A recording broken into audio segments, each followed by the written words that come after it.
Everyone, आज की video में लर्न करेंगे difference between delirium and dementia.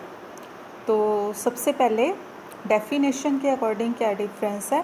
Delirium acute reversible state of confusion and disorientation. तो delirium क्या है? एक्यूट स्टेट है। एक्यूट मतलब कि जो स्टेट थोड़ी देर तक रहती है लेकिन सीवियर होती है। एंड रिवर्सिबल, रिवर्सिबल मतलब इस स्टेट को हम रिवर्स कर सकते हैं, वापस ये स्टेट जो है रिवर्स हो सकती है।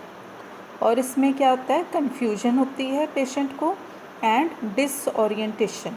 डिसओरिएंटेशन मतलब orientation to time, place and person. Patient को जो टाइम का पता नहीं रहता कि क्या एग्जैक्ट टाइम है, पर्सन को पहचानना, प्लेस को पहचानना, वो थोड़ा मुश्किल हो जाता है डिलीरियम वाले पेशेंट के लिए। Then dementia, dementia chronic state है। क्रॉनिक मतलब कि जो काफ़ी लंबे समय तक रहती है जो कंडीशन, उसको हम कहते हैं chronic. Progressive, decline in cognitive functions. तो इसमें क्या होता है, जो पेशेंट के कॉग्निटिव फंक्शंस हैं जैसे मेमोरी है, जजमेंट है, अटेंशन है, तो वो जो फंक्शंस हैं पेशेंट के, वो सारे फंक्शंस धीरे धीरे डिक्लाइन होने शुरू हो जाते हैं डिमेंशिया में। नेक्स्ट जो है वो है ऑनसेट। तो डिलीरियम का जो ऑनसेट है वो सडन है, मतलब एकदम से ये कंडीशन अपीयर होती है। और रैपिड, रैपिड मतलब कि काफ़ी इसका जो ऑनसेट है वो रैपिड होता है। डिमेंशिया जो है वो gradual and slow, gradual condition जो है उसका ऑनसेट जो है डिमेंशिया का वो ग्रेजुअल होता है, धीरे धीरे होता है और काफ़ी स्लो होता है। नेक्स्ट जो डिफरेंस है वो है ड्यूरेशन, कि जो डिलीरियम कंडीशन है वो शॉर्ट टर्म होती है। शॉर्ट टर्म मतलब थोड़ी देर के लिए रहती है, कुछ घंटे भी रह सकती है, कुछ दिनों तक भी ये कंडीशन रह सकती है। डिमेंशिया जो है लॉन्ग टर्म कंडीशन है, ये कुछ महीनों से लेके कुछ सालों तक भी रह सकती है। नेक्स्ट जो है वो है कॉन्शियसनेस। तो डिलीरियम में जो है कॉन्शियसनेस जो है पेशेंट की फ्लक्चुएट होती रहती है, मतलब कभी पेशेंट जो है वो कॉन्शियस रहता है, कभी थोड़ा अनकॉन्शियस हो जाता है, जहाँ सेमी कॉन्शियस हो जाता है। जो डिमेंशिया है उसमें जो कॉन्शियसनेस स्टेबल रहती है, मतलब पेशेंट कॉन्शियस होता है लेकिन कुछ टाइम के बाद जो कॉन्शियसनेस है वो धीरे धीरे कम होनी शुरू हो जाती है, डिटीरियोरेट होनी शुरू हो जाती है। नेक्स्ट डिफरेंस है अटेंशन। तो डिलीरियम में जो अटेंशन है वो इम्पेयर हो जाती है, मतलब पेशेंट जो है किसी चीज़ को अटेंशन देने में उसको प्रॉब्लम होती है, उसकी अटेंशन जल्दी से डिस्ट्रैक्ट हो जाती है। डिमेंशिया में अटेंशन जो है वो इम्पेयर होती है लेकिन फिर भी वो कई बार स्टेबल ही रहती है, ज़्यादातर वो स्टेबल रहती है अटेंशन, मतलब पेशेंट जो है अटेंटिव होता है। नेक्स्ट जो है वो है मेमोरी। तो जो डिलीरियम है उसमें जो शॉर्ट टर्म मेमोरी है वो लॉस हो जाती है, और डिमेंशिया में both short term and long term memory loss.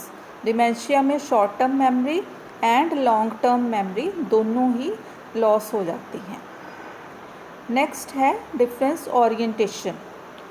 Delirium में disoriented to time, place and person, मतलब पेशेंट जो है वो टाइम, प्लेस एंड पर्सन के लिए डिसओरिएंटेशन होती है, और डिमेंशिया में भी टाइम, प्लेस एंड पर्सन के लिए डिसओरिएंटेशन होती है। उसको नहीं पता रहता कि क्या टाइम है, क्या प्लेस है, क्या पर्सन है, उसके सामने कौन सा पर्सन खड़ा है। नेक्स्ट डिफरेंस है स्पीच एंड लैंग्वेज। तो डिलीरियम में जो पेशेंट की स्पीच है, लैंग्वेज है, वो रैपिड, जहाँ स्लो मतलब बहुत जल्दी जल्दी बोलता है पेशेंट, जहाँ बहुत ही ज़्यादा धीरे बोलता है, और कई बार जो है इनकोहेरेंट स्पीच होती है, मतलब जो बोलता है पेशेंट उसका समझ नहीं आता कि वो क्या बोल रहा है। और डिमेंशिया में ग्रेजुअल डिक्लाइन इन स्पीच। तो डिमेंशिया में क्या होता है कि जो स्पीच है या लैंग्वेज स्किल्स हैं वो धीरे धीरे उनको कम होने शुरू हो जाते हैं। नेक्स्ट डिफरेंस है बिहेवियर एंड पर्सनैलिटी चेंजेस। तो डिलीरियम में जो पेशेंट का बिहेवियर है जहाँ पर्सनैलिटी रहती है वो एजिटेटिव बिहेवियर, मतलब पेशेंट जो है बात नहीं मानता है किसी की, एजिटेशन शो करता है। रेस्टलेसनेस होती है पेशेंट को, बहुत ज़्यादा रेस्टलेस होता है पेशेंट को, और कई बार पेशेंट को हेल्यूसिनेशंस भी होती हैं। ज़्यादातर जो है विजुअल हेल्यूसिनेशंस या फिर ऑडिटरी हेल्यूसिनेशंस होती हैं डिलीरियम वाले पेशेंट को। और जो डिमेंशिया है उसमें चेंजेस इन पर्सनैलिटी, जो पेशेंट की पर्सनैलिटी चेंज हो जाती है, एपैथी शो करता है पेशेंट, या फिर विथड्रॉल, मतलब सबसे वो एकदम से कट जाता है, एकदम से अलग हो जाता है पेशेंट। नेक्स्ट है मोटर डिस्टर्बेंसेस। तो इसमें जो है मोटर एक्टिविटी जो है डिलीरियम में क्या होता है, पेशेंट ट्रेमर्स भी हो सकते हैं और हाइपर एक्टिव भी हो सकता है या हाइपो एक्टिव भी हो सकता है, मतलब बहुत ज़्यादा एक्टिव हो जाता है या बिल्कुल भी एक्टिविटी उसकी ख़त्म हो जाती है या लॉस हो जाती है। और डिमेंशिया में मोटर एक्टिविटी या मोटर डिस्टर्बेंस जो है वो सही रहती है। जो डिस्टर्बेंस है वो जो कई बार प्रेजेंट होती है और कई बार एब्सेंट होती है, मतलब ज़्यादातर जो है ये मोटर एक्टिविटी सही रहती है। नेक्स्ट है कॉजेज़।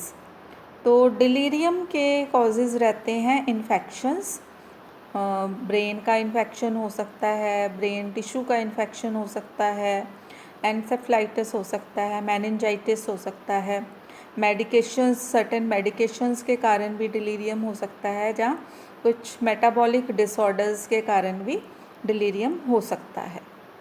जो डिमेंशिया है उसके कॉजेज़ रहते हैं अल्जाइमर्स डिजीज़, वेस्कुलर डिजीज़ हो सकती है, जहाँ ब्रेन इंजरी, हेड इंजरी, तो उसके कारण डिमेंशिया हो सकता है। नेक्स्ट डिफरेंस है रिवर्सिबिलिटी, कि रिवर्स हो सकती है कंडीशन की, नहीं हो सकती।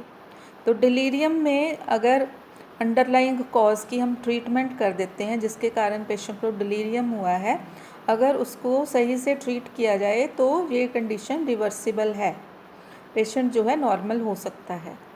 लेकिन जो डिमेंशिया है वो है generally irreversible. Treatment focuses on management, मतलब मैनेजमेंट, सिम्टोमेटिक मैनेजमेंट होती है इसकी, या जो भी उसकी जो कॉज है उसका अगर उसकी ट्रीटमेंट की जाए तो भी उसकी वो जो कंडीशन है वो मोस्टली इरिवर्सिबल, मतलब उस कंडीशन को हम रिवर्स नहीं कर सकते। नेक्स्ट जो डिफरेंस है वो है रिस्क फैक्टर्स। तो रिस्क फैक्टर्स जो ओल्ड एज पर्सनस हैं उनमें ज़्यादा चांसेस होते हैं, जो क्रॉनिक इलनेस वाले पेशेंट्स हैं उनमें ज़्यादा चांसेस होते हैं डिलीरियम होने के, जहाँ अभी अभी अगर हॉस्पिटलाइजेशन हुई है पेशेंट की, तो रीसेंट हॉस्पिटलाइजेशन, तो उसके कारण भी डिलीरियम हो सकता है। जो डिमेंशिया के रिस्क फैक्टर्स रहते हैं एडवांस्ड एज, अगर एज उसकी बहुत ज़्यादा हो गई है पेशेंट की, जहाँ फैमिली हिस्ट्री है कोई डिमेंशिया की, जहाँ जेनेटिक फैक्टर्स हैं, तो उसके कारण डिमेंशिया हो सकता है। नेक्स्ट जो है वो है डायग्नोसिस। तो डायग्नोसिस में based on clinical assessment, medical history and test, जो डिलीरियम का डायग्नोसिस करते हैं हम, उसमें क्लिनिकल असेसमेंट करते हैं, मेडिकल हिस्ट्री लेते हैं और दूसरे जो डायग्नोस्टिक टेस्ट हैं वो किए जाते हैं। और डिमेंशिया में क्लिनिकल असेसमेंट की जाती है, कॉग्निटिव टेस्ट किए जाते हैं और इमेजिंग टेस्ट जो हैं वो किए जाते हैं। देन डिफरेंस है प्रोग्नोसिस, कि जो कंडीशन है वो उसका प्रोग्नोसिस रेट क्या रहता है। तो डिलीरियम का रिकवरी पॉसिबल होती है अगर उसको सही से ट्रीटमेंट और टाइम से अगर ट्रीटमेंट कर दी जाए कंडीशन की, तो डिलीरियम जो है वो ठीक हो सकता है। लेकिन डिमेंशिया वाले जो पेशेंट हैं उनका जो प्रोग्नोसिस रेट है काफ़ी कम होता है, और इसमें जो कंडीशन है धीरे धीरे काफ़ी ज़्यादा ख़राब होती है, और इसमें कोई भी क्योर अभी तक अवेलेबल नहीं है। So this is the difference between delirium and dementia. आज की वीडियो में इतना ही। Thank you so much.